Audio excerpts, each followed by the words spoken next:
How the president and first lady stopped at the memorial to the victims on Bourbon Street as soon as they arrived. Lily Cummings is on Bourbon Street. Lily, what did you see?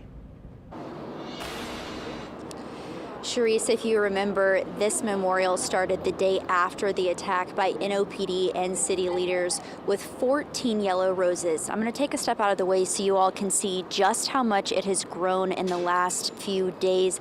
Of course, they held a vigil here on Saturday, and now we know that even our national leader, President Joe Biden, has visited this site. He and his wife, Dr. Jill Biden, laying a bouquet of flowers down here shortly after 4 p.m. this afternoon. Now, they weren't here long visiting the memorial, just a few minutes that they spent here, but we do know that President Joe Biden said a prayer, did the sign of the cross across his chest before leaving, getting in his motorcade, and then presumably heading towards the cathedral. Now, we do know, of course, that he is visiting with victims' families while he is here as well. So he visited this memorial, presumably going to visit with those families, and then will take part in that prayer service happening at the cathedral at 6 p.m.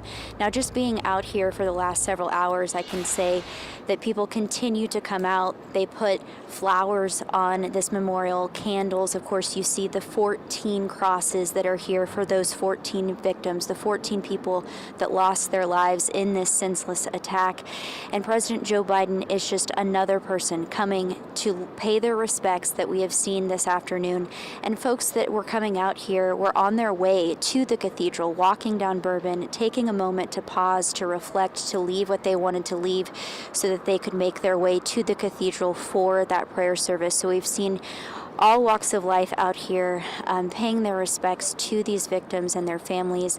It's obviously still a very somber scene here at the corner of Bourbon and Canal, and we've also seen the other day we had JPSO blocking off Bourbon with a large truck of theirs to protect this area. Today I can say that we have City of New Orleans blocking off this intersection here at Bourbon and Canal with a large truck. They also have still got those yellow archers along the sidewalks here to prevent cars from driving up on the sidewalk. So still a somber scene here at Bourbon and Canal, and I imagine that this memorial will continue to grow in the days to come.